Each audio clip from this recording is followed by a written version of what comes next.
We are a little more than 12 hours away from President Trump and North Korean dictator Kim Jong Un meeting for the first time. Secretary of State Mike Pompeo said this morning that complete denuclearization is the only outcome the U.S. will accept. Kim and the president are both in Singapore ahead of the high-stakes meeting. Now, this is the first time that a sitting U.S. president will meet with the leader of North Korea. The summit will take place at the Capella Hotel on Sentosa Island, a high-end resort. CBS Evening News anchor Jeff Glor is leading our coverage from Singapore. Jeff, good morning. Norah, good morning to you on the eve of this summit. An extraordinary moment for this city-state here in Singapore, an extraordinary moment in the diplomatic histories of both of these countries. After months last year of lobbing insults and threats at each other from nearly 7,000 miles away, President Trump and Kim Jong Un are staying at hotels less than half a mile apart. Both leaders say they hope for peace and normalized relations between these two nations.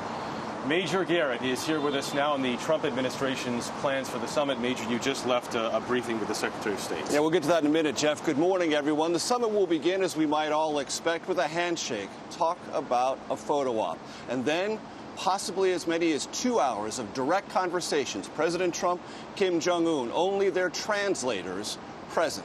Now, just a little while ago, the Secretary of State, Mike Pompeo, said the United States will maintain economic pressure on the North until it takes verified steps to dismantle its nuclear arsenal. But Pompeo also said the U.S. is prepared to offer the North something brand new.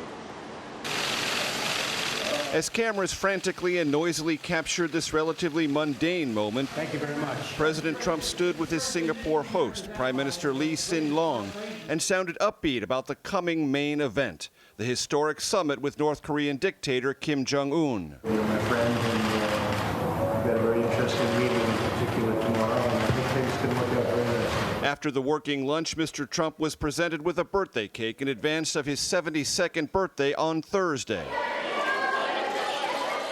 Every meeting and movement, no matter how small, was fodder for more than 3,000 journalists. This is truly a mission of peace. Secretary of State Mike Pompeo, the president's point man, spent part of the day with North Korean officials, laying the groundwork for direct talks between the president and Kim.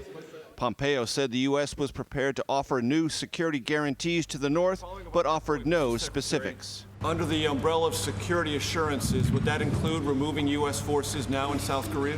We're prepared to take what will be security assurances that are different, unique, than have been provided, that America has been willing to provide previously. We think this is both necessary and appropriate. Before leaving the G7 economic meeting for Singapore, the president was asked how quickly he would know if Kim was serious about the summit's principal goal, denuclearization. I think within the first minute, I'll know. How? My touch, my feel. That's what I do. Do-yeon Kim of the Korean Peninsula Future Forum called that approach risky and dangerous. Kim Jong Un is going to play the long game, and so Trump really has his work cut out for him. He cannot determine the fate of North Korea, the fate of the Korean Peninsula, in just 1 minute. The future of U.S. forces in South Korea looms large over this summit. Pompeo would not rule out reducing the current 23,000 soldier footprint the U.S. has in South Korea. Just moments ago, the president spoke by telephone with South Korean President Moon Jae-in, touching base one last time before the historic summit and possible deal-making begins. Jeff? All right, Major, thank you very much.